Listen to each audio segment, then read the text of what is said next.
It's a great question. Time left. It's a great question. We don't have much time left. Yeah, true. That'd be great. I mean, if he proposes to her, but what if they lose? Then he's like, hide the ring. Keep the ring out of here. Don't put the ring up there. There's so many storylines that will be coming up all week. Jared Stillman's gonna be live from Radio Row, so he's in Vegas, and I believe today he's got Christopher Mad Dog Russo coming on the program at 5, so that should be he's good. on the screen behind you right now. He sure is. So, and he's in Vegas. There he is. Yep. But yeah, I don't know who that guy is. Is he good? Mad Dog? Yeah. Mike and the Mad Dog? Really? I'm chasing Big Joe, man. I'm locked in here. Is he good? Yeah. Mike and the Mad Dog. Where are they based out of? New York. Okay. Yeah, I mean, they're not together anymore, but they were like the biggest. Oh, Mike Francesa. Yeah. Oh, okay. All right. Now I just know Mike Francesa would fall asleep on air.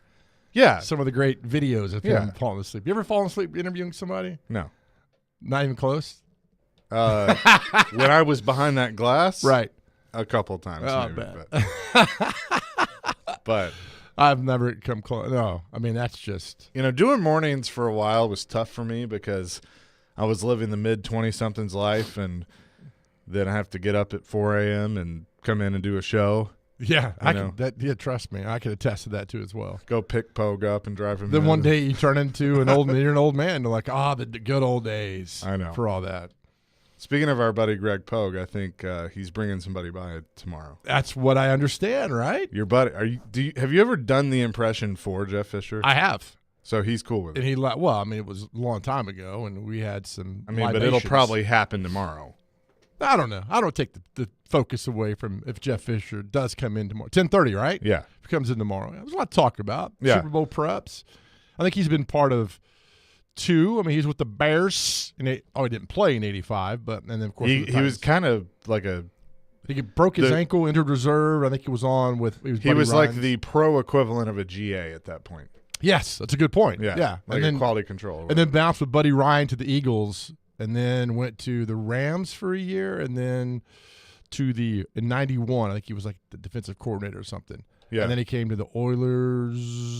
92, 93. And then. Because he was, was he on that team in 93 that lost to Buffalo? I don't think so. Where was he? He might have been with the Rams in 92, 93. Then he went, I think he was. Or the Niners. He was at the Niners. I think he was. You better get it right, fat boy. I think. I think he was at the Niners, right? 92, 93, because they didn't win a championship. Yes, that is correct. The 94, he was the DB's coach 92, 93, and then he came here in 94, was the defensive coordinator for half the year, and then Jack Pardee got fired. And Floyd said he walked down the hallway and said, "Hey, Jeff, you got a minute?" Yeah, and said, "You're the interim. You're the interim."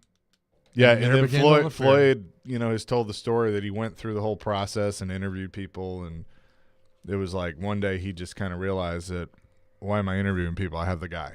Right, yeah.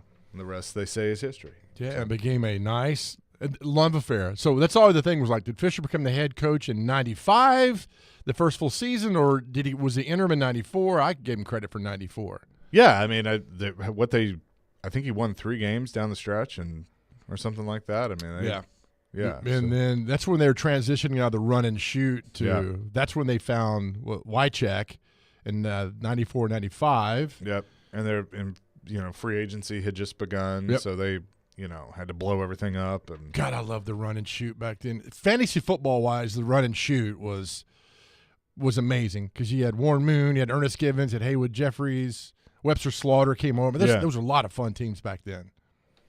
Yeah. For sure. So we'll have Jeff Fisher in with us tomorrow. Brett Kern going to join us at 9:30. Jonathan Hutton at 10:30 today. As there is so much to get to, it is Super Bowl week officially, as both the 49ers and the Chiefs have arrived in Vegas, and we'll get ready for the big game on Sunday. We'll talk about that and also what your thoughts on the Pro Bowl. I know you watched. I actually did. I'll admit it, I did. And all right, well, to get into it. We'll get into it. We'll talk about it for sure. 615-737-1025. That's our phone and text line driven by WilsonCountyHyundai.com. Chasing Big Joe here on this Monday, 102.5, 106.3 The Game.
Chasing Big Joe, 102.5, 106.3 The Game. I feel like this could be like the intro to the Grammys. Here's your host, Big Joe Dubin. Yeah, I'd take that. It was good. Like Billy Joel last night was great. It was a pretty good show. Stevie Wonder, although the 2.5 seconds they gave to Jimmy Buffett in memoriam was kind of ticked me off a little bit. Yeah.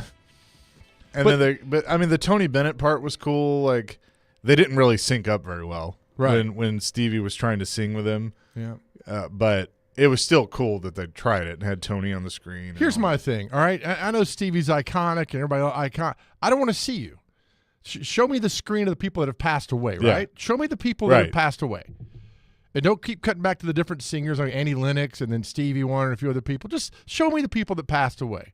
And I was glad they put, for those that grew up here, know who Charlie Monk is. He's an iconic country DJ. I didn't know he had passed away. They put him in the in memoriam, which was really, really cool. So thumbs up to the Grammys for that right there. Yeah. So that show was last night. You mentioned the Pro Bowl. Yeah. I did watch some of it.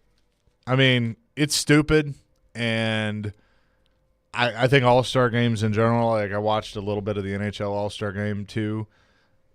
They've lost me with those, but I did find myself watching it and basically said, well, this is why they keep doing it, because they had 55,000 people there. Yeah. For a flag football game. Yep. And tug of war and all these other little things that they did. And what was funny is I found myself getting mad because I'm like, why would you not, for the tug of war, have Derrick Henry tugging the rope? Like, I get putting the linemen and everything in the back and have them pulling, and they had a kicker out there for one doing it. But like, why would you not put Derrick Henry on that? I totally agree. Yeah, and I think it's good putting it in a city that does not have an NFL team, even like that.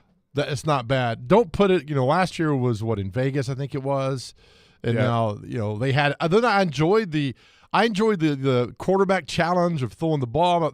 Tua was awful doing that, but those were fun things. And I popped on and watched for a little bit because there's we all like watching football, and I'm not going to watch anything. It was a depressing weekend because there was no football except for that. That was it. That was all you were going to get. And it was like, I pulled up some old Pro Bowl on YouTube because I was like, I kind of miss the old day. And I mean, those Pro Bowls, I'm talking the 70s and 80s, those guys just beat the snot out of each other in those I know. games. Well, they on Instagram or something, they had clips of like greatest Pro Bowl moments. Remember when Sean Taylor just like knocked the crap out of that dude? Was it Mark Brunell? Yeah, Mark Brunell. That's what it was. Oh, yeah. Oh, absolutely. Like in the Pro Bowl, just like knocked him clean out. Yeah, those are great. But I have a friend that was there, and he said that, it was perfect. The weather, the atmosphere, the excitement, good. I mean, if they had it here, maybe one day if they have it in the new stadium, people would go and see it, and a lot of fun. They made it fan-friendly because they knew they were losing. Yeah. And didn't the baseball All-Star game make it where – did they get rid of it, though? If the American League wins, they get home field advantage? Yeah, they got rid of that. It was that. They tried that for a few years. I thought that was dumb, too. Don't make an exhibition game mean anything. Yeah, that's a good point. Just go out and play baseball. Have fun. And they've all evolved because, now if you go – I go back to Robert Edwards, running back out of Georgia, played at New England in the late 90s, was a hell of a running back. I mean, he was fantastic. Goes in the Ricky Pro Bowl League game in Hawaii on the sand, blows his knee out. Blows like his nerve inside the knee out. He was never the same. So I get why guys don't want to do that because you're done. He would have been one of the best not ever, but he was on his way to being a really, really good running back. And that's my thing too. Like, a guy shouldn't be punished if he opts out. If you don't want to play in an All-Star game. Like, I think the NHL, like if you're elected to the All-Star game, and I don't know if this is still a rule, but you don't play, you get suspended for the first game back. I think that's dumb. Like, if you don't want to risk injury. Really? That's a rule? Yeah, I know. Because Ovechkin got, like, I can't remember when it was, Ovechkin got suspended because he missed one. I don't know if they got rid of that or not, but I probably should know that. But, yeah, so I don't know. I'm just kind of like, meh, with them. I mean, even NASCAR, the All-Star race, they did it at North Wilkesboro, which is a historic track. That was cool, but it was boring last year because Larson ran away with it, and it's just like, right. I didn't know that was a rule. By the way, Robert Edwards, I'm looking it up. He hurt his knee so bad he barely escaped without having his leg amputated. below the knee. Good I Lord. was told he might not ever walk again. He did, and he came back and played for Miami in 2002, but was never the same. I mean, so you think of, here's an example. I know it's kind of a freak incident, but you don't play in that game, which really means nothing, and your career would have been quite different. But he was an amazing running back at Georgia. So I get it, and I understand why those guys don't want to do that. Yeah, 100%.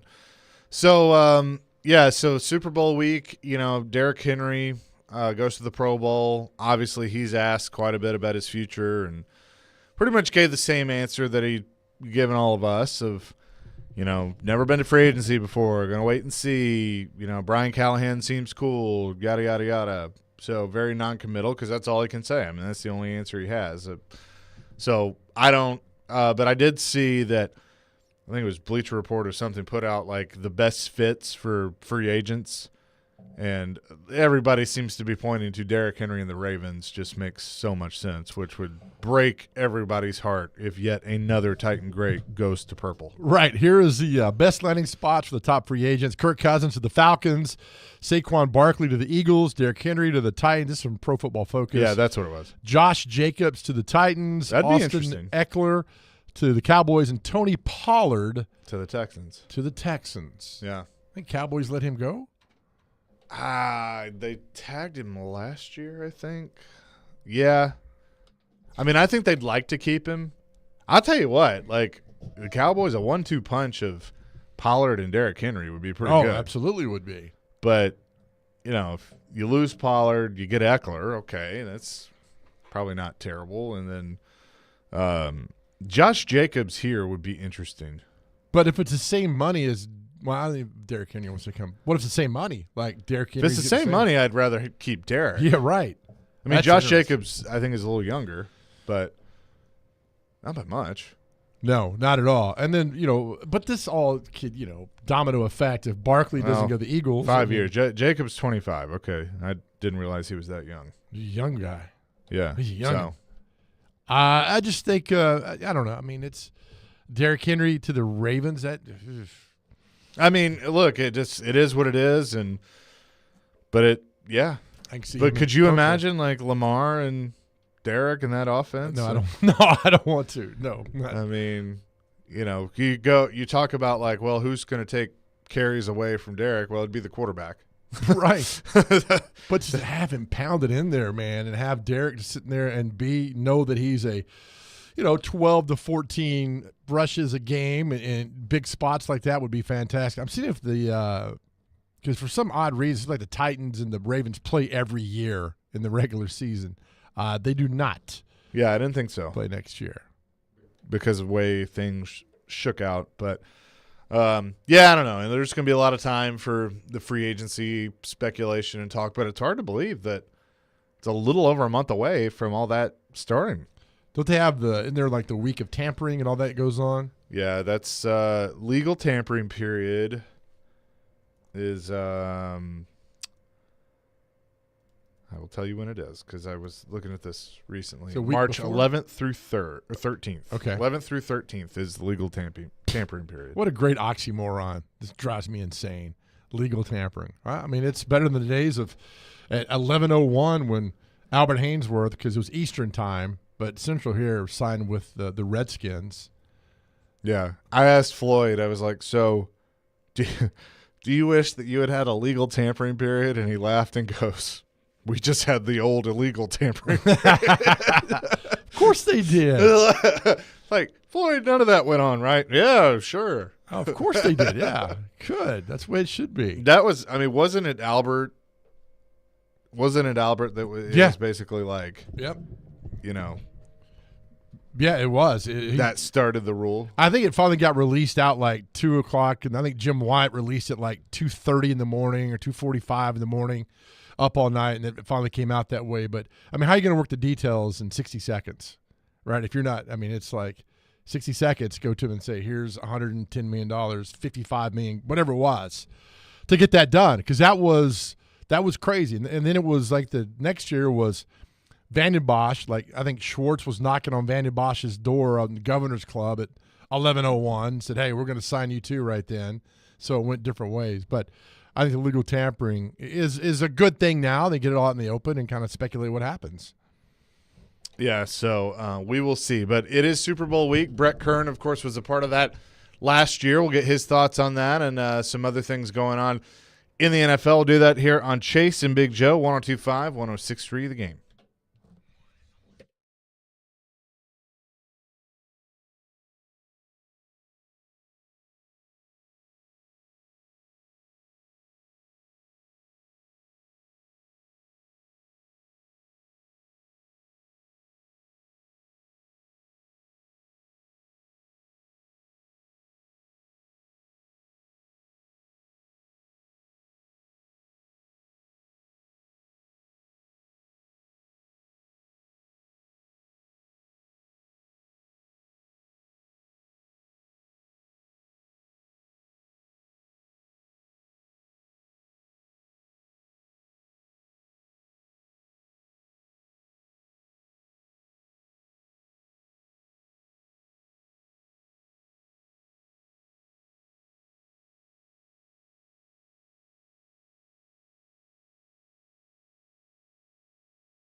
Most in the league, and Kern gets a line drive punt away that's bounding to a halt at the 1. Perfection.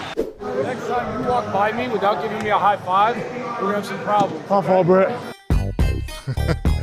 Jason Big Joe, 102.5, 106.3 The Game. Brett Kern joins us now here on the program. I don't remember what game that was. Do you remember what game that was, Brett? Which is the Patriots punt or the one with Big Jeff? Was it Jeff? Was it Big Jeff? That's what producer says. Yeah, Big Jeff and I had a conversation. We had a little come-to moment. I think we were playing the Texans, so it was after a sack that he had on I think it was a stunt, pretty good stunt, and I had my hand out there for a high five, for congratulations, and I was just just walked right by me. So I had to let him know I didn't appreciate that, and I was just there for some encouragement and to give him a high five. And I just didn't, he knew he was going to get paid a big contract, and I just wanted to keep him humble and just really know who had been around that building a long time and who was boss. So. Yeah, you proved the point, too. Good for you. Good job, Brett. Why is that? You should make that Jim Nantz call right there your ringtone on your phone. Oh, gosh. I tell you what, if I could just have, because Jim, I think he lives around here now, and so just to be able to potentially meet him and just have him kind of reenact, that play again or something like that. But if I could make that a ringtone of some sort, yes, or maybe my alarm clock. When I wake up in the morning to get the kids ready for school, and just have the words of Jim Nantz, punt down at the 1 yard line against the Patriots, to end Tom Brady's career in New England would be pretty cool. Yeah, I would go to a restaurant and put your phone on the table and have friends call you like 7 times, like, "Is that my phone? Is that mine? What in the world?" And have it that way. That way people would know. Jim Nantz saying my name. Sorry, guys. I don't know what's going on here.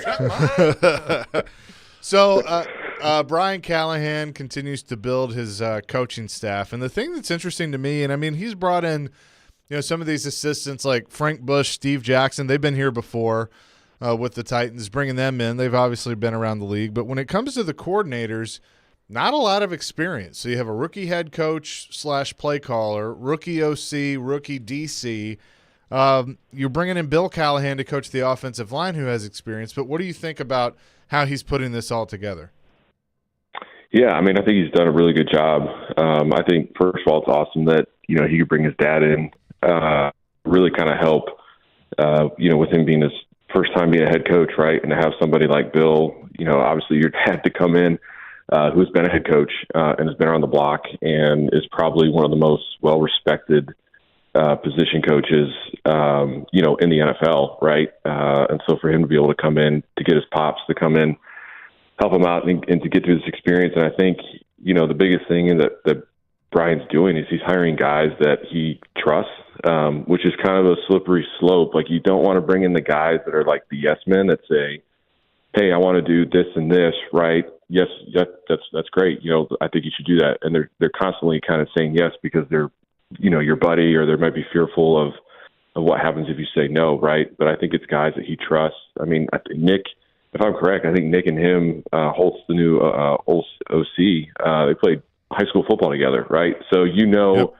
That relationship, you go with your high school buddy, like I'm sure Nick has told Brian no multiple times, right? So, Nick's been around. I mean, for him to be with the Raiders for 10 years and to go through 4 coaching changes through that time period says a lot about who he is, what he knows. Obviously, he's well-versed in the systems that he's been around, West Coast, whatever you name it. I think he's been around it. And what he's done even last year with the Jags, the passing game coordinator did really well. And so I know his name was hot, but for him to come here and Brian, calling the plays, right? I think that's the first and foremost. So to bring Nick in to really help him formulate game plans, that ABC game plan.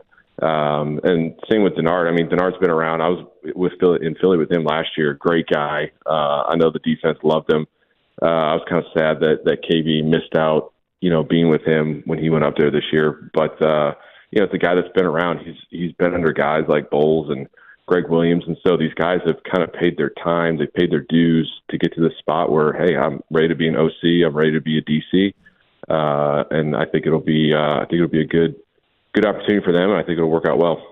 Brett, what would be your piece of advice to give to Brian Callahan when he's looking for a special teams coach, what he needs in that position?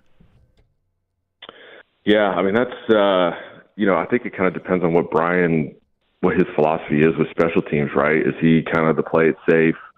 In certain situations, is it more or less, hey, on punt return, because I want to set my offense up, get me a guy that can just catch the punt, and if he gets 5-10 yards, great. Or is it, hey, we're going to rush the punter, we're going to make him feel uncomfortable, we're going to run fake punts, right? Because there's different philosophies, different guys, different coordinators kind of have different thinking on that kind of stuff, and they like to get a little tricky with certain things on returns or their types of punt rushes, and so I think it just depends on what he feels most comfortable with. And then somebody that obviously is great relationally, that knows the schematics, but I mean, you can also bring in an assistant special teams coordinator to help out with that. But I think we talked earlier, with special teams, you pretty much meet with everybody at some point during the week, and so someone that can relate to all the guys, I think it's going to be very important. So I'll be really curious to see who he goes and gets. Brent, when you were with the team, when all these changes went on with new coaches, hiring assistants, how did you always find out? Did you find out through TV, radio, tweets, or teammates? How did you find out? Well, before social media, usually you'd kind of get a text message from, like, I remember when Jim Wyatt was working for the Tennessean, and he would text me like, hey, are you excited to have such and such as your coordinator? I'm like, oh, cool, thanks. I should probably go look and see, where he's been and what he's done, right? And then obviously with social media, Twitter, a lot of times I just found out through Twitter, right? You find out who's going to be your head coach, your coordinators, your special teams coordinators, all that kind of stuff. Same with like free agency, right? You just you hop on Twitter and it's like, oh, hey, the Titans signed Wesley Woodyard when he came here, right? And, so that's mainly how you find out. I think one time I was actually in the building working out, and I think Frank, who was the strength and conditioning guy before with Vrabel, I was actually working out, and he came in. He's like, hey, I'm the new guy. I was like, oh, cool. All right, well, that's one way to find out, too. So, I mean, it's pretty much through social media. It's not like, you get an email from the Titans saying, hey, we're just about to have this press release and we're hiring so-and-so and so. It doesn't work like that. You just find out pretty much how everybody else finds out.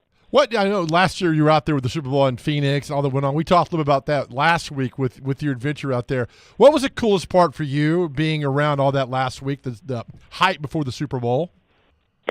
Yeah, I mean, I'd say the week before the Super Bowl, so last week for the guys is absolutely insane because you have to figure out your tickets, who's coming out to the hotel, who's staying with you. Obviously you want your family to be taken care of, and so how can you best take care of them with room situations? We have my wife and 3 other kids, right? So how can we figure out setting up the best hotel situation for them, and who else wants to come out? And it's just crazy, right? But once that's done, once you get out there, then you kind of feel like it's a normal week. It was nice because last year we stayed out. I think it was the Wild Horse Pass, but it was far out there, right? I think it was 20, 30 miles south of Phoenix. So you kind of felt like you were in the middle of nowhere. There was 36 holes of golf, which was great to nice. Go play on Tuesday, the day off, which was really, really good, just kind of leading up to that week.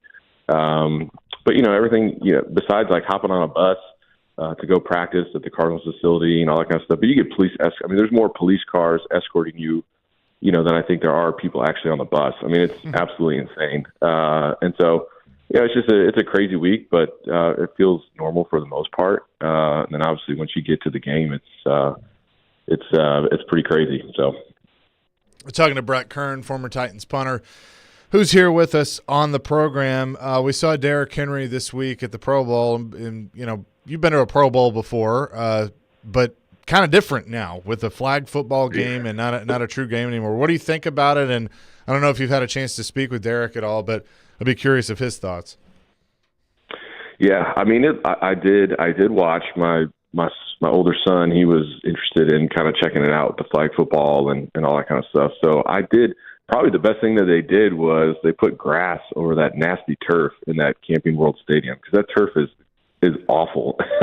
And I guarantee you the NFL PA was like, look, if you want to keep doing this, like, you got to put some grass on this stuff. So, for me, it was pretty much like flag football. I only had one punt in 3 years of going. So it was relatively easy for me, but I think it's good the transition to flag football, and guys aren't hitting each other and all that kind of stuff. And so it's an all-star game, right? I mean, I don't know how you best go about doing it in a highly contact sport without anybody getting hurt. So I'm sure it was great for Derek just to be able to go down there, have fun with his family. I know in Orlando it's a really, really good time with the Disney that they set up for you, and Universal Studios and all that kind of stuff. So I'm sure he had a great time with his family, and I'm sure he is probably in a situation where we bring in Bill Callahan, who's probably the best offensive line coach in the league, and Brian, who still wants to be physical and run the ball, and so kind of like where's my place, right?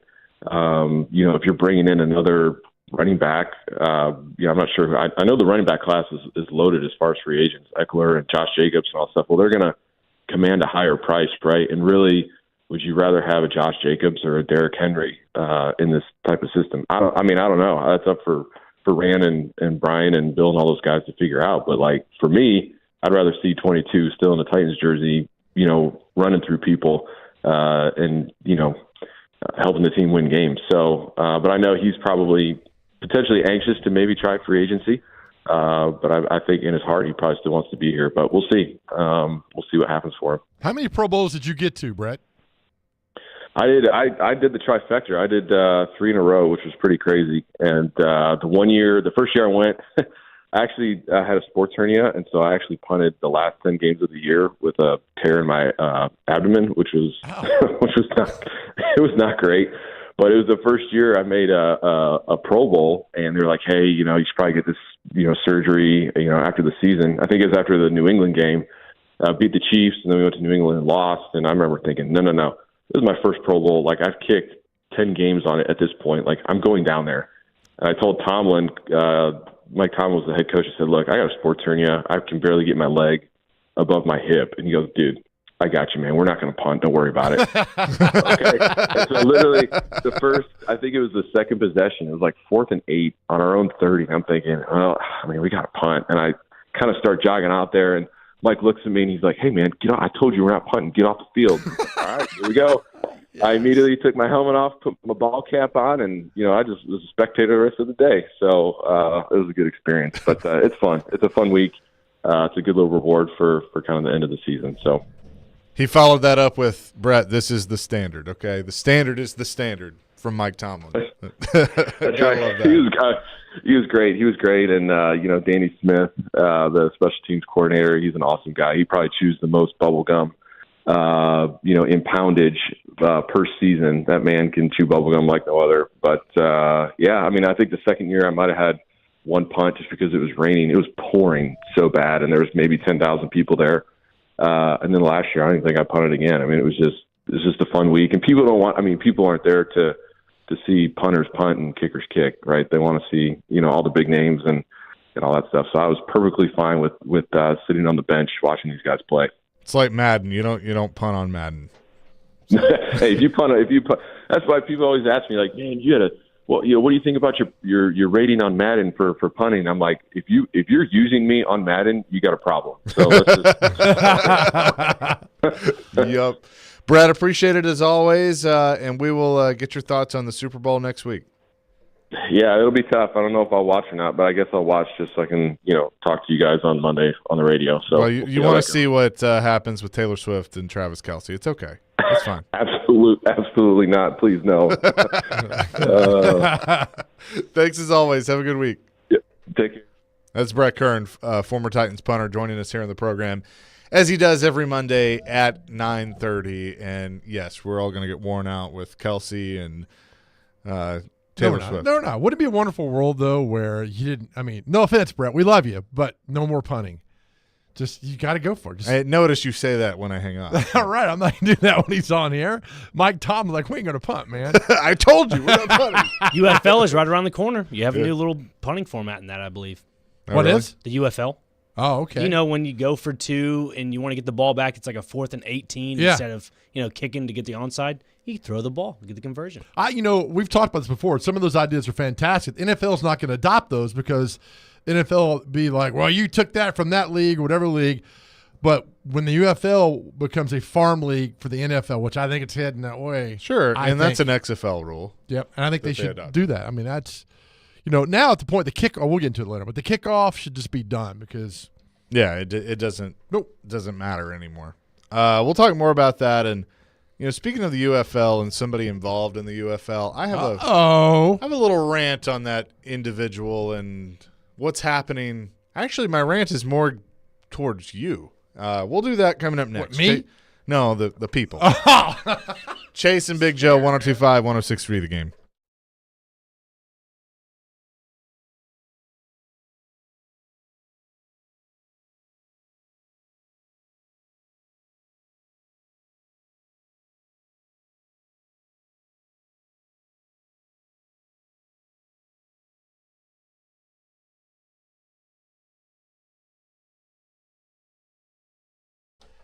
All right, let me tell you about ESPN Bet. That is my official sports book, and I love it. It's live in Tennessee. It's very easy to use, and you download it now, sign up for it. You get daily exclusives and offers with your favorite ESPN personalities and shows. And when you sign up, your new user, you can get $100 in bonus bets for making any sportsbook bet.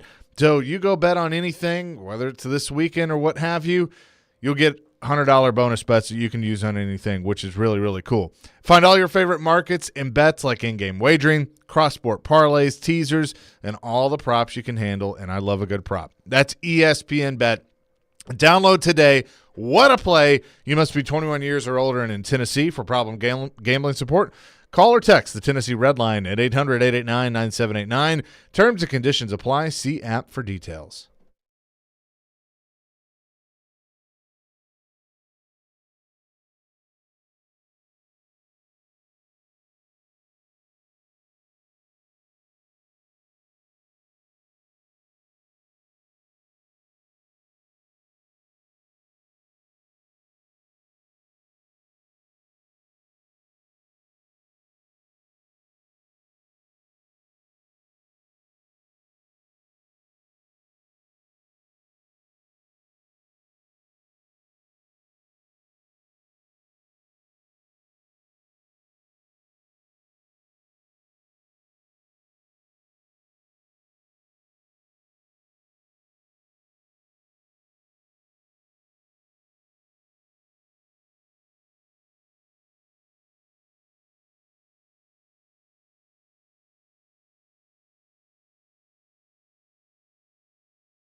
Chase and Big Joe, 102.5, 106.3 The Game here on this Monday, broadcasting live from the Spring Hill Heating and Cooling Game Nashville studios, keeping your home feeling comfortable all year round, and we're presented by Regal Realty Group.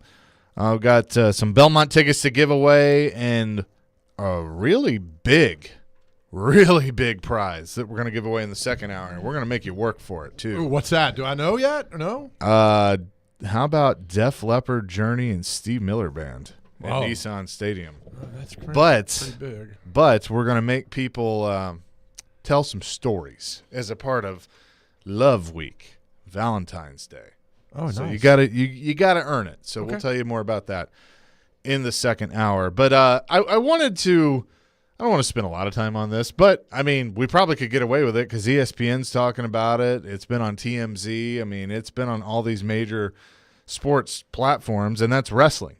And what happened Friday night with The Rock coming back to WWE. And one thing I'm going to say about this, just a little disclaimer.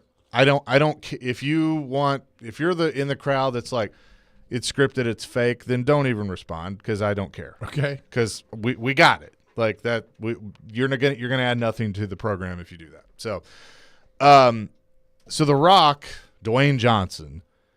I think we can all agree that his acting career has kind of not gone well. Maybe it's hit a wall to this point. I would agree to that. Black Adam wasn't good. He's had some movies that were not very good.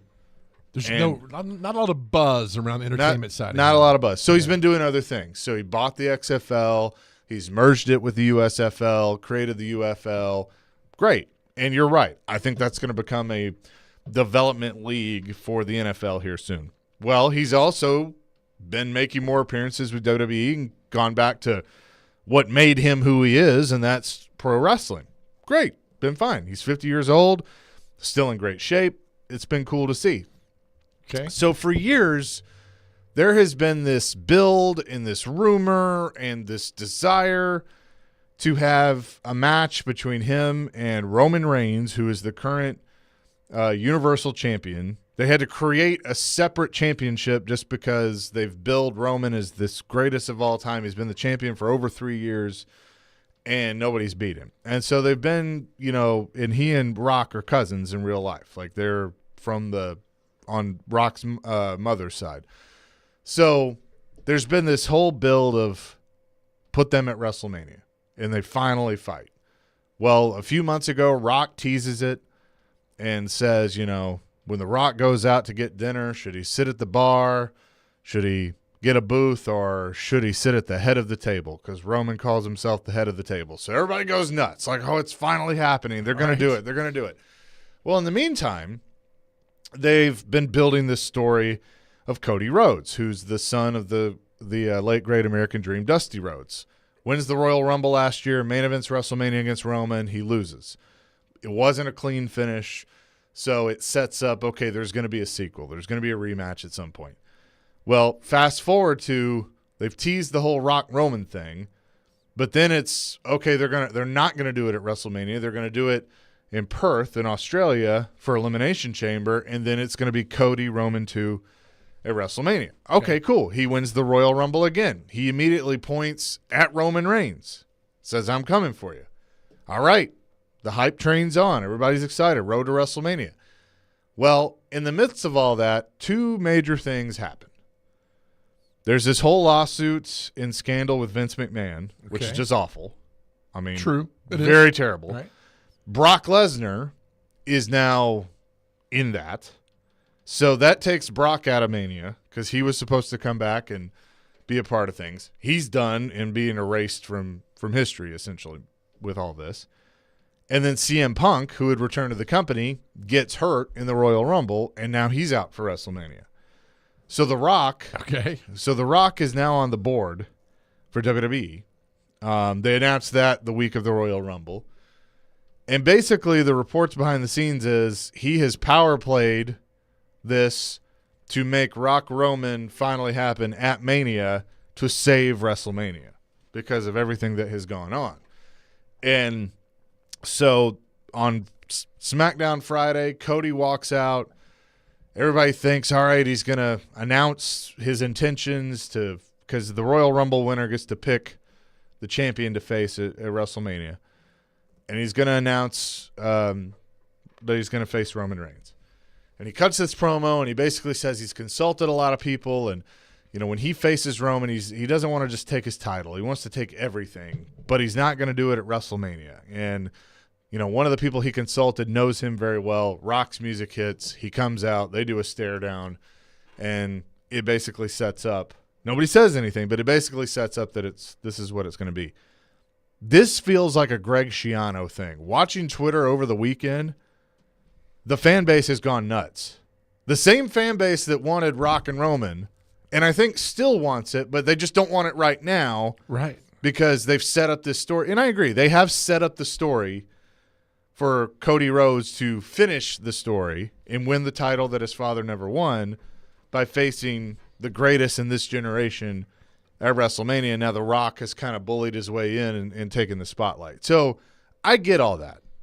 But it's amazing watching Twitter right now. And what I think is going to end up happening, okay, because this is now the segment that happened Friday was posted to YouTube. It is the most disliked segment in the history of YouTube. That's how Good Lord, crazy this has gotten.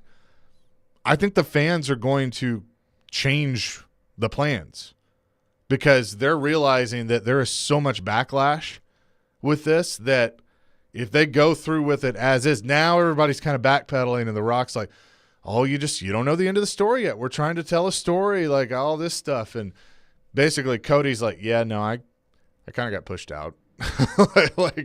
So what's the recoil? I mean, I think they're going to have to reverse course. I don't think they necessarily should. I'm kind of like you. Everybody wanted this, has wanted this for years, and now you're going to get it, and now you're complaining about it. So WrestleMania is going to be The Rock versus Roman Reigns. As of right now. It's a 2-night show, though, so you hypothetically could do both. Okay. I just think it's really fascinating watching the backlash with this because, I don't care. So people wanted Cody Rhodes to win. Yes. They want Cody Rhodes to face Roman Reigns and, quote-unquote, finish the story. Okay. That's his whole thing. What if Roman had beaten Cody? He beat him last year. Okay. So the thought process is, okay, it's this year Cody gets the win. Okay. So it's and again, I know it's a male soap opera is what people refer to it as, but it's very entertaining to see. I'm looking at it how powerful the fan vote and the ticket holder power, how powerful they really are. Yeah, I mean, we're talking tens of millions. Yeah. Here. Good Lord. And people are The Rock has been beloved and people are pissed at him. Go away. They're at that point. And I'm like, you wanted this 3 months ago, a month ago, you wanted this match. Everybody wanted this match a month ago. But because Cody won the Rumble and pointed at a sign and pointed at a suite, now it's changed everything. It's what sign was he pointed at? The WrestleMania sign. But you can do the thing is The Rock's 50. So you're running out of time to do this and it actually be decent. And I don't even know if it's going to be decent if they do it now. But you're running out of time with that. So if you're going to do it, then do it. Does The Rock or does the Cody Roman match have to be at WrestleMania? It could be at SummerSlam. I don't know. That's my whole thing, and I am very much in the minority. There's probably a total of 12 people that actually are on my side on this. But would you be in favor of a triple threat match? No. No. Okay. No. You don't need that. It's a 2-night show, so hypothetically you could do Rock Roman on Saturday and then do Cody Roman on Sunday. And be fine. So, I don't know. I think it could be interesting. Marlon says, Rock versus Roman will be the most hype match and biggest gate in wrestling until the bell rings. And it's probably true. Yeah, okay. That's the other thing. If you do it, everybody complaining right now, and it's this is awful, we want Cody, all this stuff. Guess what you're going to do if Rock versus Roman happens? Absolutely. You're going to watch. Yeah. And don't tell me you're not. Anybody that says that you're not going to watch and protest, you're lying. 100%. So there you go. feel better now? I do. We don't spend a lot of time Are you on gonna this. watch? Of course I'm going to watch. Yeah. And look, if they reverse course, I'm going to laugh at them for reversing course because that's the biggest problem right now. And it's wrestling, it's drama, that's what it is. Like, who's in charge? You know, is it Triple H, Paul Levesque? Is he in charge? Or, you know, is it Nick Khan, who's the president of the company? Is it The Rock? Like, you know, it's just this politics and power struggle and what's been in pro wrestling for years and years and years. You know, but guess what? I'm going to watch. And Yeah, if they of course reverse you are. course, I'm still going to watch. When's WrestleMania? It is Next month? early April in Philadelphia. Okay. 2 nights. Yeah. So there you go. That's my little rant. We'll get back to other things now, but I thank you Well, for when are they going to allowing me. resolve this? Who Well, knows? we got Raw tonight, so you never know. Oh, okay. April 6th and 7th. It's 6 and 7. That's when it is. All right. So we'll get more on the Super Bowl and the Titans coming up next in hour number 2, plus Jonathan Hutton, Chasing Big Joe, 102.5, 106.3 The Game. Hutton's coming on? That's fine. It's better than talking about Titans coaches. Well, and people are always like, you should talk wrestling on your show. Why not? I'm good for it. Got to be different, man.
Hour number 2, Chasing Big Joe, 102.5, 106.3 The Game here on this Monday. He's Big Joe Dubin.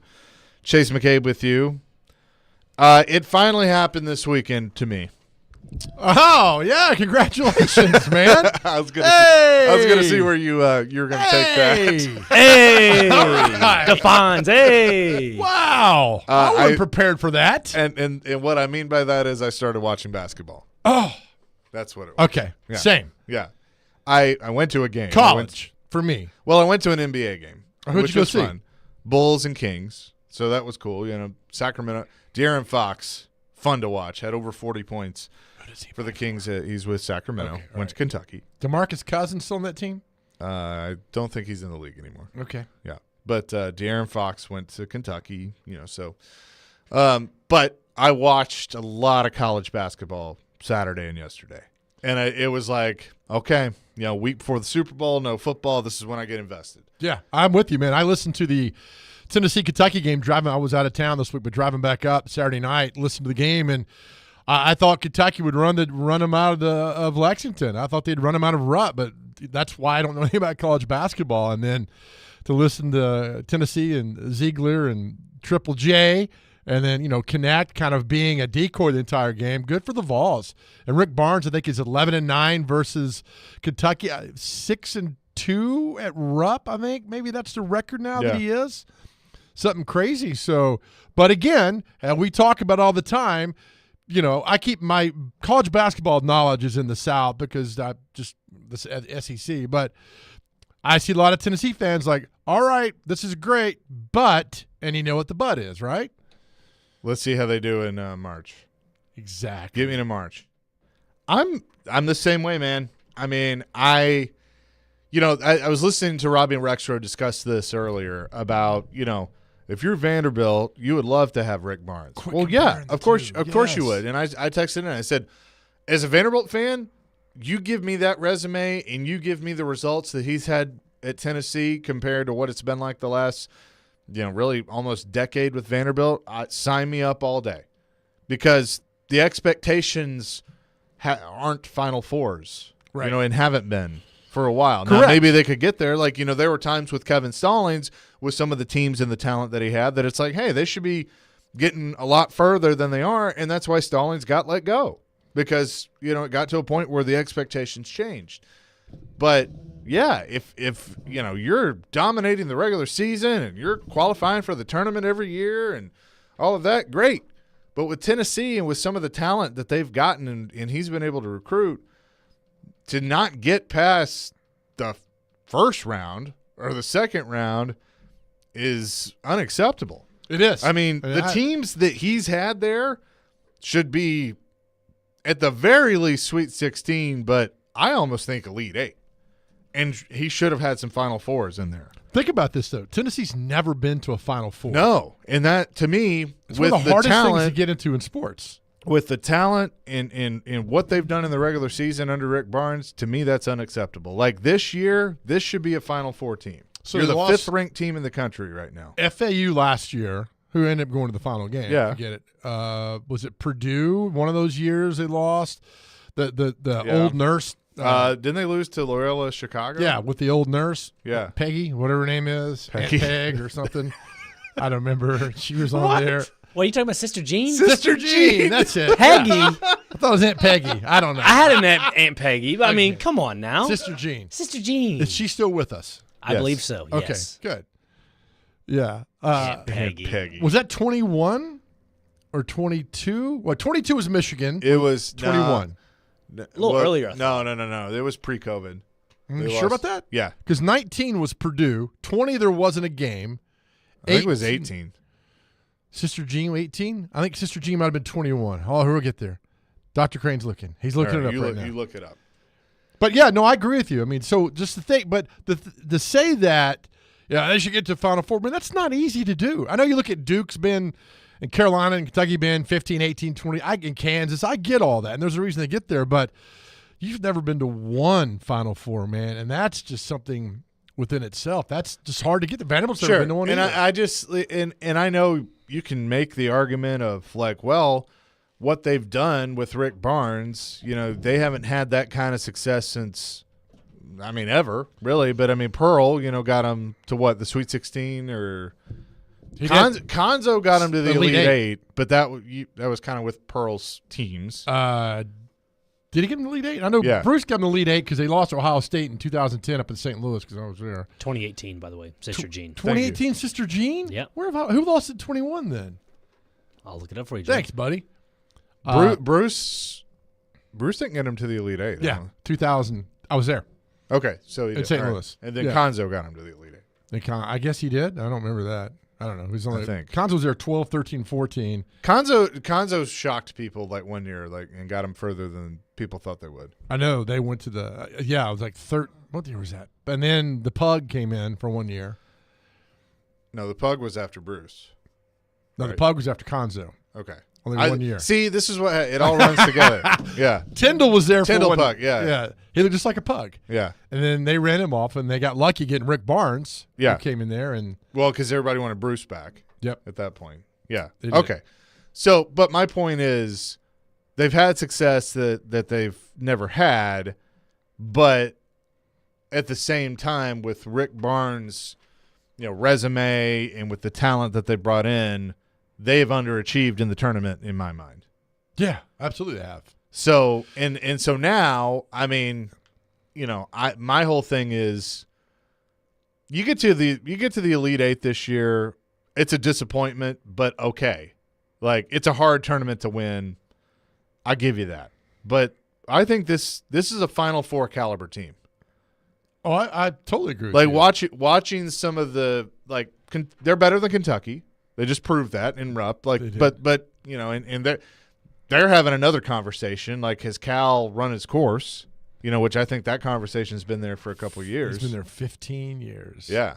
So is it time to move on from him? 1 title and loaded teams. Yeah. I'm with you, man. Yeah. So we'll continue this discussion. Some of you want to weigh in on this. 615-737-1025.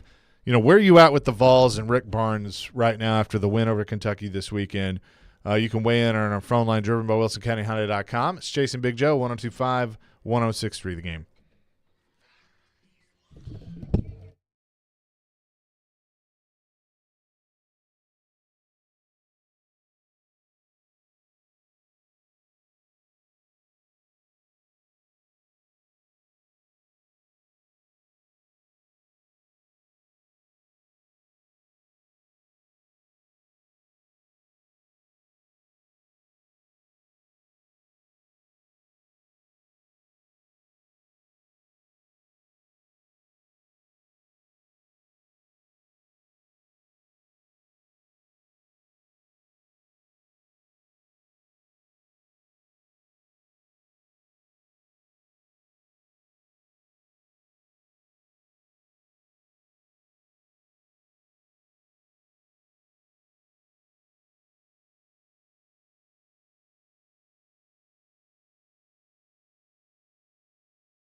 Brian and the Owls are the ones heading to the Elite Eight.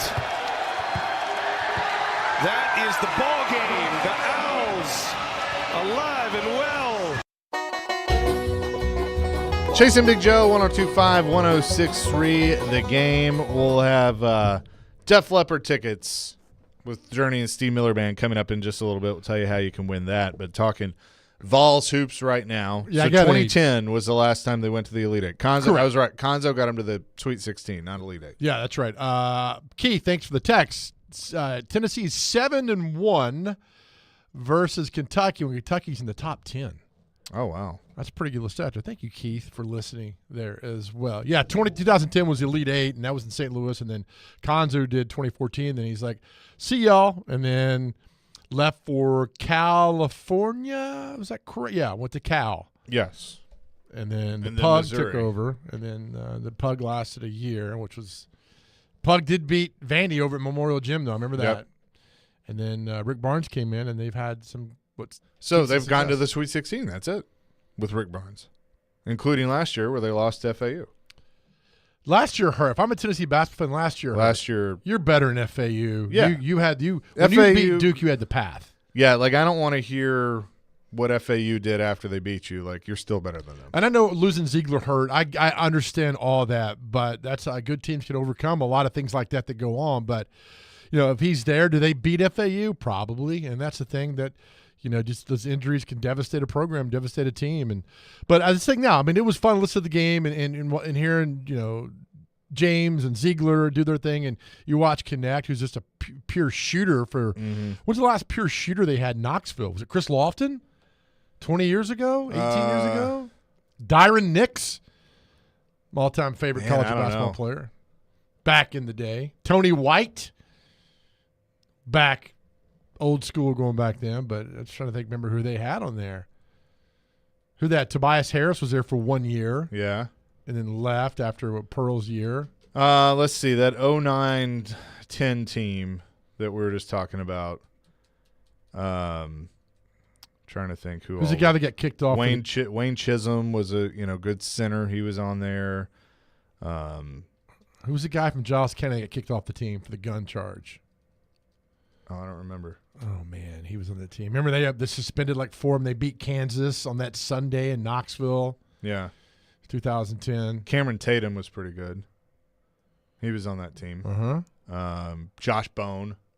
Who was our – remember we had the intern. Was it Bone was pretty good.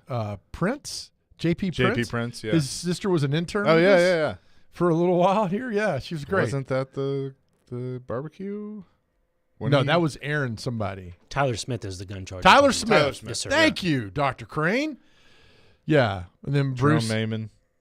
Is that 2010 team? Mm-hmm. Jerron Mayman. Who? Jerron Mayman was on that team. It's a good little team. I mean, yeah. Team. So Scotty Hobson. Scotty Hobson. Yeah, that's from right. Hopkinsville. Hobson and those guys. They were a good team. Yeah. Mark wants to weigh in on Rick Barnes. Mark, welcome in. Hey, Chase, how you doing? What's up, Big Joe? What's happening, baby? Yeah. Hey, Big Joe, miss you on that Tennessee high school football show, man. I'm reside in Murfreesboro up there with that dynasty, Murfreesboro, Oakland, but I miss hearing you talk about that, man. Well, I appreciate it, man. Yeah. Chase, I was just gonna say, man, Rick Barnes has to win it this year. He can't pull the choke job like he has in the past. Will he win it? I don't really think he will, Chase. I got him going to Sweet 16 and getting knocked out. He has the number 1 team in the country. You can't really base that off playing against somebody like Calipari. Calipari has all these dapper dandies and 5-stars, and he can't win, and he should have been gone 6-7 years ago. But you can't really base it off there. But it seems like Rick Barnes, he gets paid championship money to win at Tennessee, but he doesn't. But I'm going to say this before I go, Big Joe and Chase. Y'all play that music of the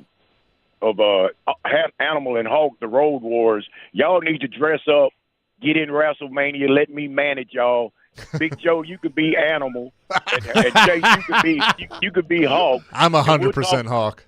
Yeah, we can talk some stuff and maybe win a tag team title while we're up there. But y'all have a good day, man. I appreciate you, Mark. Brother. Thank you. Appreciate it. Yes. You and I as a tag team would be interesting. That is for sure.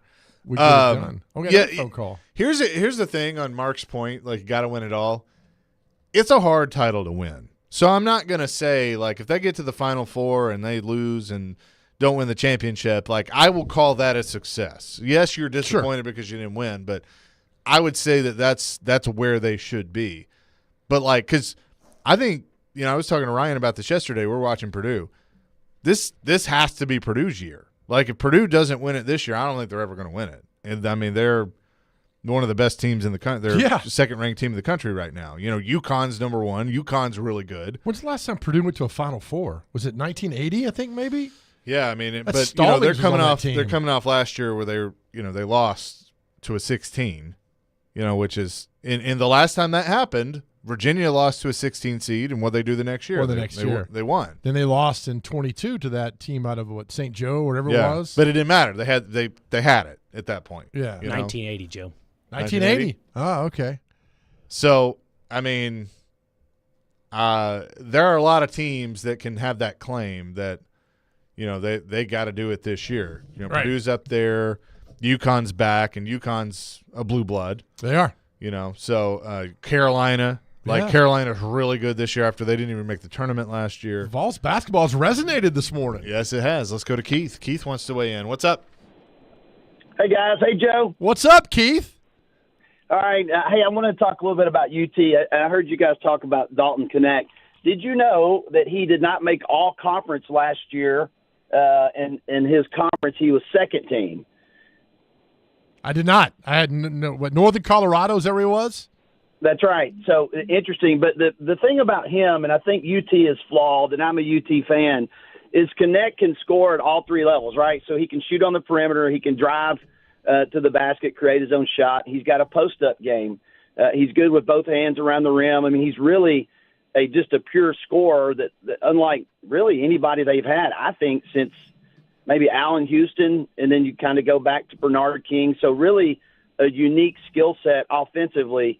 Defensively, they have issues because they're not very, they're not super big. Big teams give them problems, like when North Carolina really put a beat down on them. And then, of course, Purdue shot 8 million free throws in that first game. But they are flawed. There's a lot of teams that I think are flawed, but I think this UT team, if they get hot at the right time and they've got good guards play, can really make a deep run into the tournament, and I think this is his best shot at making the Final Four. Well, we'll see. Will you be happy if they make the Final Four and don't win it all? Yeah, I mean, I think that's a successful season for most every team in the country. I'll give it to you. All right. Yeah, appreciate the call, Keith. Thanks, Keith. I mean, that's the thing. Like, and that's the difference in basketball. Like, it's with a tournament, it's a hard tournament to win. Yes, you're going to be disappointed if you lose. You should always be disappointed if you lose. Correct. But like Travis said on our text line, there's a reason why you get to hang a Final Four logo up in your facility when you get there. It's an accomplishment. It is. Tell these UT fans to act like they've been there before. Oh, wait, love you guys. But, have to throw a little shot in there. But he's right. Like, if you make the Final Four, that's a huge accomplishment. And, like, we were just talking about, maybe the best pure shooter, Allen Houston, but, like, Bernard King is probably the greatest UT basketball player of all time. Right behind, yeah. Allen Houston's up there. Yeah. I'd probably put King first. Oh, absolutely. The Ernie and Bernie. My dad used to talk about the Ernie and Bernie show all the time, because he was there during that time. But, right. So you make the Final Four this year, no matter what happens, that is an accomplishment. But if you don't, and you got a team that's capable of winning a title, to me it's just not good enough. And then, I mean, the conversation again. I mean, if they get bounced out in the second won't get round, look, they're not going to fire him, but it's not. The natives will get restless. I mean, that's they already are loaded again. I mean, you've got to make some kind of deep run in there to make everybody happy. And it's all set up again for you. I mean, so it's going to play out. I feel like you have Steven from Hendersonville that says, I'm fine with Rick Barnes and where the program is at. Yes, I'd love to have a Final Four appearance, national title games, cutting down nets. However, I was there for Derek Dooley, Butch Jones, and Pruitt. I've learned not to look a gift horse in the mouth. And I think there are some people that feel like Steven does, but I think that is the minority. I think the natives are pretty restless. Oh, absolutely. Because for a while, Tennessee athletics as a whole, you could say, is back. Because you got football that's back where, or is getting back to where it needs to be. Yeah. You got basketball that's obviously good this year. Women's basketball is getting back to where it needs to be. Baseball has had success, which was an afterthought for so long. Right. Yeah. And you know, but softball, the one missing piece is the basketball team.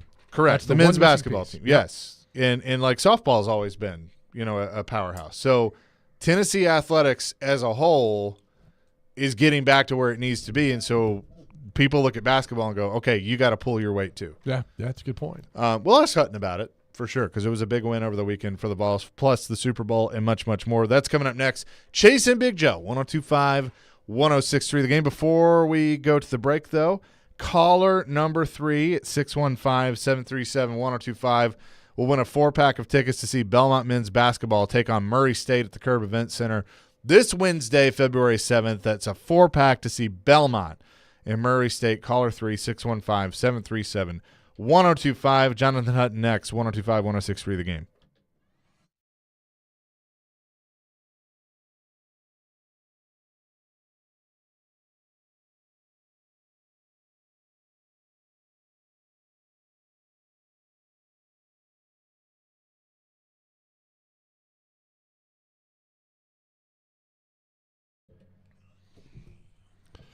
Hey, friends, Big Joe here. Look, I love hearing, once again, from all you who have used medical house calls and love the experience and the care. Like, here's how it works. One, give them a call, because all visits start with a phone call with one of the providers to determine the extent of your needs. Second, you'll pick your treatment, answer a few questions. They'll provide you with treatment options, home visit, telehealth, or virtual prescription. And third, you will feel better in no time. They're great. Medical staff will get you up and running and, yes, feeling better in no time. Board-certified nurse practitioners and physician's assistants will guide you the entire way. In fact, Chuck McDowell used medical house calls, so impressed with the service, the commitment, and their care, he bought the company. It's simple. Just visit the website, medicalhousecalls.com. That is medicalhousecalls.com, where the nearest clinic is your home.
Chasing Big Joe, 102.5, 106.3 The Game here on this Monday.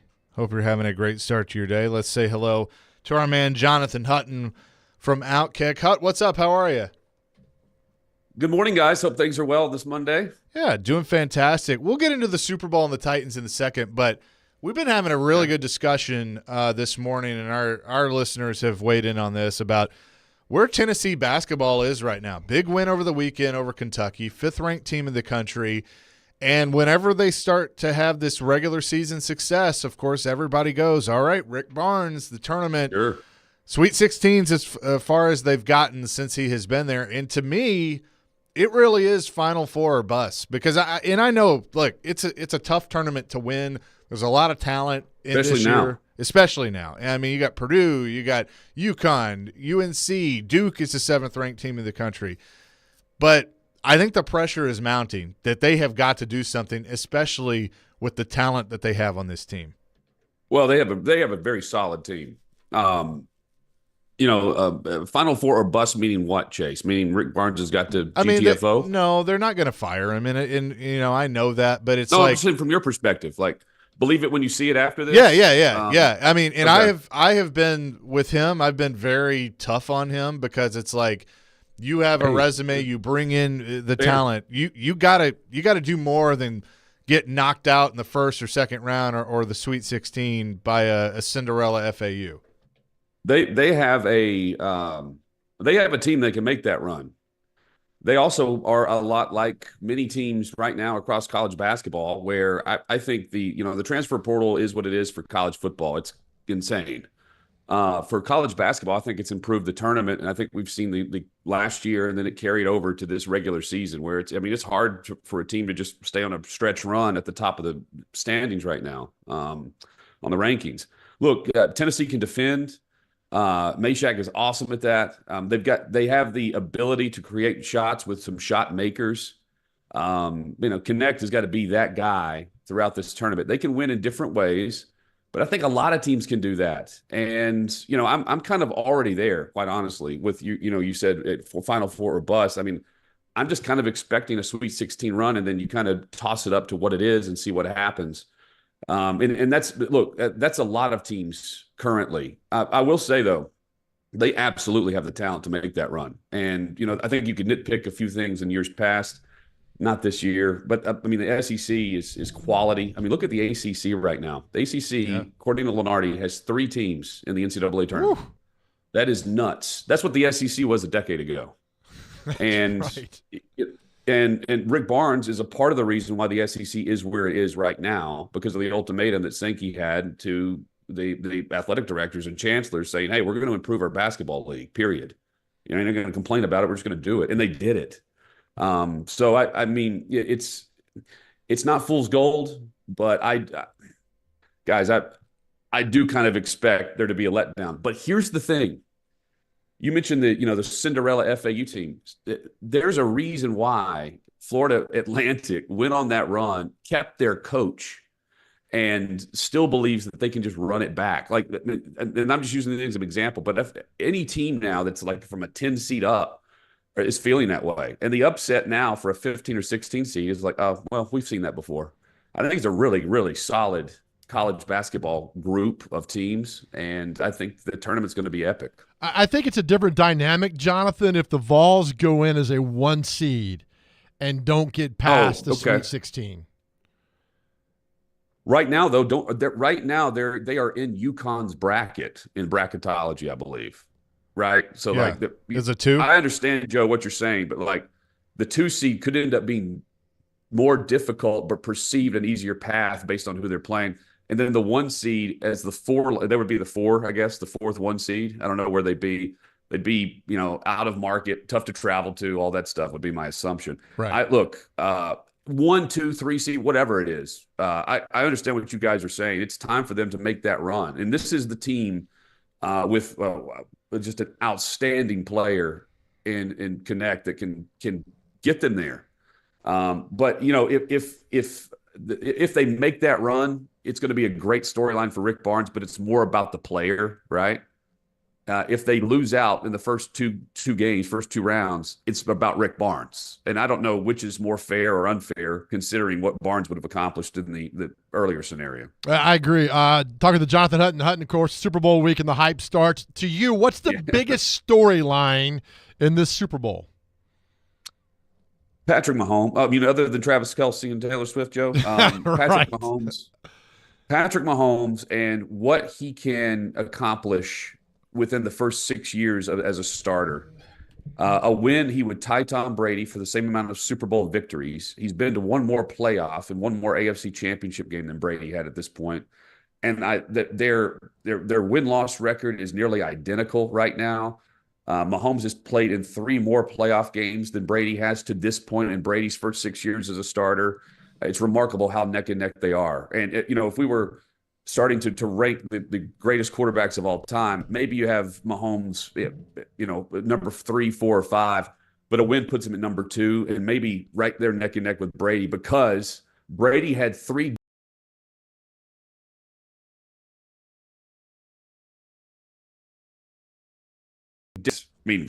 Mahomes is certainly doing that right now too. That is the biggest storyline, is can they get another one? And oh, by the way, Andy Reid gets another one too, which was also just remarkable when you look at his numbers. Talking to Jonathan Hutton from Outkick. With Travis Kelce, and no, I'm not asking about Taylor Swift, but with Travis Kelce, where do you put him in the conversation with greatest tight ends? And I'll even say the caveat of, in the last 10, 15 years, because that position has changed so much. Yeah, I don't think you can caveat it, and you're right, it has changed. I think he's the best. I think he's the top tight end. You can put him up against any of the all-time greats, and when you compare, here's what puts them over the top. And I say them because they're the duo, they're the pair. He and Mahomes do things that the greatest receivers of all time didn't necessarily have with the quarterback they were playing with. It's not like Matthew Stafford and Calvin Johnson were known for their ability to just look at one another and know exactly what they were doing. What they have is something we won't see. It's what everyone dreams about if you're a quarterback or a receiver. And that puts Kelce to a different level, and he shows up in the biggest moments. He's clutch. And by the way, it's not like these other tight ends haven't been double teamed and used in different coverages and mixed coverages to try to defend them. But, this guy's facing two defenders in most cases. He's at least got one over the top. And I know how hard the Titans game planned him with Byard, but with plenty of other options too. And he still gets his. And the ball's going to him. 10 or 11 catches in the AFC Championship game in the first half. And he still just cannot be stopped. He makes the routine catch look very, very easy, and he makes the most difficult catches look like a routine catch. And again, in the biggest moments, Travis Kelce comes up with a play. So does Mahomes, and that's why they're on that same plane with some of the greatest we've ever watched. Would it shock you though if he called it after this year with his brother? 2 weeks ago, whenever Withrow and I were discussing this, I said, yeah, it would really surprise me, because he's hitting peak Travis Kelce prime right now. He's 33 years old, though. Gronkowski retired when he was 33. This feels like a Gronkowski-type rumor, though, where Gronk, I know initially threatened to retire because he didn't want to be traded to Detroit, but then comes back and he plays with Brady after the initial retirement. I could see Kelce retiring, Chase, and totally would not shock me if he comes back out of retirement to pair up with Mahomes and do it. But what they're doing right now is something that, in terms of the record books, they can continue to pile on. He's far from done physically. Mentally, though, maybe he is, because he's got the podcast set up. Who knows where we're headed with the streaming aspects of things, and how you could do another Manning cast with the Kelce brothers. That's a no-brainer. Sure. Yeah, I think that's certainly on the horizon, if not very soon, plus the whole Taylor Swift stuff. But, on the field, there's no reason to step away. He's still dominant. He's still the best in the game at 33, where the position has changed so much over the last 15 years, 10 years. He is still the best at that position. regardless of the younger talent that's been able to come through and develop and evolve at that spot, even in the college ranks. It's very rare. Well, going to be interesting. That is for sure the big game this weekend. Are you and Chad headed out? We are headed to Vegas, baby.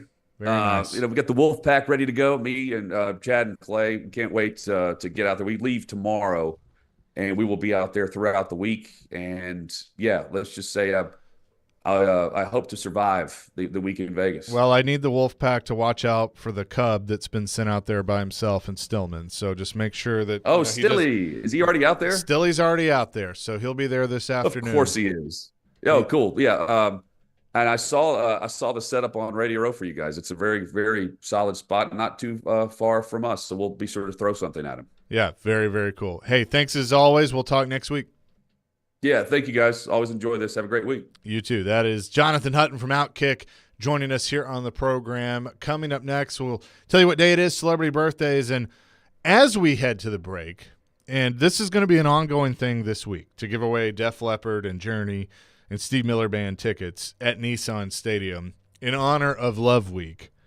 Your worst first date. Yes. Text us 615-737-1025. Your worst first date, 615-737-1025. We'll continue to look at these all week long, and we'll give some winners the Def Leppard tickets. So do that. Text us. We'll keep track. 615-737-1025. Chasing Big Joe, 102.5-1063, The Game.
Chase and Big Joe, 102.5, 106.3 The Game. Hey, we've been talking a lot about Kentucky. They're in Nashville tomorrow to take on Vanderbilt at home. Pregame at 7, the tip at 7:30. Coverage also available on 102.5 The Game app and thegamenashville.com. So listen to that. All right, so we told you text us your worst first date, and you'll qualify to win these tickets to see Def Leppard, Journey, and Steve Miller Band at Nissan Stadium on Saturday, July 20th. It's going to be a great show. I've seen Def Leppard several times. I know you have too, but I've never seen Journey, but I know this is like it's Journey, but it's also not Journey because it's not Steve Perry, and I've never seen Steve Miller Band. So, okay. But I still think I'm going to be going to this concert for sure. So we got a couple of texts on the text line. Mike says, snuck my girlfriend into an R-rated movie, the Date movie, awful. Got caught and tossed by movie theater management. They called our moms. Mike and Gal, and that happened last week too. So that's crazy. No, I'm just kidding. So text that in 0953. First date, we went to an arcade place downtown. She runs into a guy and introduces me to her husband. She didn't know he was going to be there, I guess. Said my name was Austin. It's not, and we went to high school together. By the way, she told me she was single. Oh, that's a good one. Well done. Oh, man. 0975, about 8 years ago, I was told by the woman I was interested in's friend that she was going to host a party and introduced us. Turned out her friend was super into me, and as soon as I got to her friend's house, I noticed nobody else was there, and she locked the door behind me. Turned out it was a setup. I made the excuse to use the bathroom and crawled out the window. Mind you, I'm about 6'4", 300 pounds. Never spoke to her or the friend again. Holy moly. Trapped. Oh. All right, with that, we'll file these away. What day is it and celebrity birthdays? Let's go. What day is it, Dr. Crane? We have a lot of different days today, but first one we have is World Nutella Day. There's that one. National Chocolate Fondue Day, out of the little fountain. I love some fondue. Yep. Love me some of that. Other one we have is National Disaster Day. It's basically a cruise ship is the picture it's showing. So, oh, no. Okay. The other one we have is California Western Monarch Day. No clue. Going to pass. Zero here. Same. The other one we have is National Shower with a Friend Day. Okay. So that, and National Weather Person Day. Meteorologist. Yes, meteorologist, but it says weather person. Just don't shoot the messenger. There's a day for everything, man. All right, celebrity birthdays. Segment brought to you by possibly you. Email us together at cromwellmedia.com. First birthday, Christopher Guest. He's married to Jamie Lee Curtis. He was in Spinal Tap. Yes. He played the doctor in A Few Good Men. How old? I'm going to say 71. 64. 76. Actor Tim Meadows.